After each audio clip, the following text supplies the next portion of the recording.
Why you are minister? DCA প্ৰস্তাব দিয়া নাই, can that be a reply? আপনি ইনকোয়াৰি কৰক যেটো আমাৰ স্কিম কিয় কৰা নাই। আৰু মন্ত্ৰী মহোদয় কৈছে যে আপোনালোকে SDLC টানিব, আপোনালোকে পাৰে।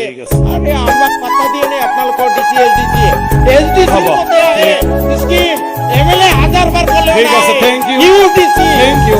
UDC Please, your time is over. হৈছে আপোনাৰ গণতান্ত্ৰিক দেশ, প্ৰজাতন্ত্ৰ দেশ, আপুনি এমএলএ চিঞৰিব পাত্তাই নালাগে। নিদিয়ে। আৰু আমাৰ এই চৰকাৰে মাননীয় মুখ্যমন্ত্ৰীৰ নেতৃত্বত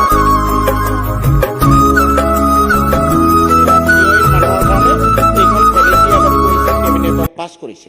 ইয়াত কি লিখা আছে যে এজন মানুহে যদি তেওঁৰ ঘৰৰ মাটি আৰু খেতিৰ মাটি হেৰুৱাই পেলায় তেওঁক 5 লাখ টকা দিয়া হ'ব ঘৰৰ কাৰণে মাটি কিনিবলৈ, 1.5 লাখ টকা ঘৰ বনাবলৈ আৰু 1 লাখ টকাকে 3 বিঘা মাটি কিনিবলৈ দিয়া হ'ব।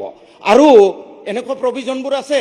কিন্তু মাননীয় অধ্যক্ষ মহোদয়, মাননীয় মুখ্যমন্ত্ৰী মহোদয়ৰ মই দৃষ্টিগোচৰ কৰিব খুজিছোঁ, আজি এই চৰকাৰে আৰু আগৰ চৰকাৰে এই মানুহখিনিক সহায় কৰিবলৈ ইমান কাগজ মানে আপুনি সাবমিট কৰি দি দিয়ক। স্যাৰ বহুত ইম্পৰ্টেন্ট। 2015-16 5 কোটি টকা বাজেট ধাৰ্য কৰা হৈছিলে। 2018-19 10 কোটি টকা ধাৰ্য কৰা হৈছিলে 18-19 বিজেপিৰ চৰকাৰত। তাৰপিছত আপোনাৰ 19-20 1 কোটি টকা ধাৰ্য কৰা হৈছিলে। আৰু অধ্যক্ষ মহোদয় 2020-21 NDRFৰ আণ্ডাৰত 200 কোটি টকা ধাৰ্য কৰা হৈছিলে। কিন্তু এইটো অকল বাগব নহয়, গোটেই অসমৰ গৰাখহনীয়া গৃহহীন এজন মানুহেও নাপালে। Now you C the reply of the honourable revenue minister.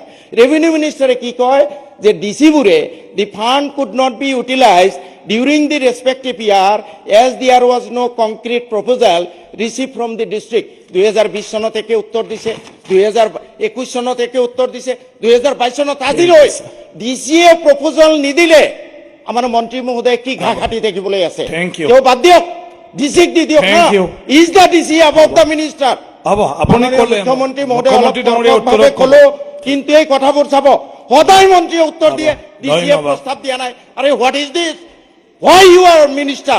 ডিচিয়ে প্ৰস্তাৱ দিয়া নাই, can that be a reply? আপনি ইনকোয়াৰি কৰক যেটো আমাৰ স্কিম কিয় কৰা নাই। আৰু মন্ত্ৰী মহোদয় কৈছে যে আপোনালোকে SDLC টানিব, আপোনালোকে পাৰে। আৰে আমাক পাত্তা দিয়ে নাই আপোনালোকৰ DCA SDC মতে আহে স্কিম MLA হাজাৰ বাৰ ক'লে ঠিক আছে, thank you. UDC Please, your time is over. তেওঁ চিফ মিনিষ্টাৰ বুলি হৈছে আপোনাৰ গণতান্ত্ৰিক দেশ, প্ৰজাতন্ত্ৰ দেশ, আপুনি MLA চিঞৰিব পাত্তাই নালাগে। নিদিয়ে। হৈছে আৰু। মই মুখ্যমন্ত্ৰী মহোদয়ৰ দৃষ্টি Thank you.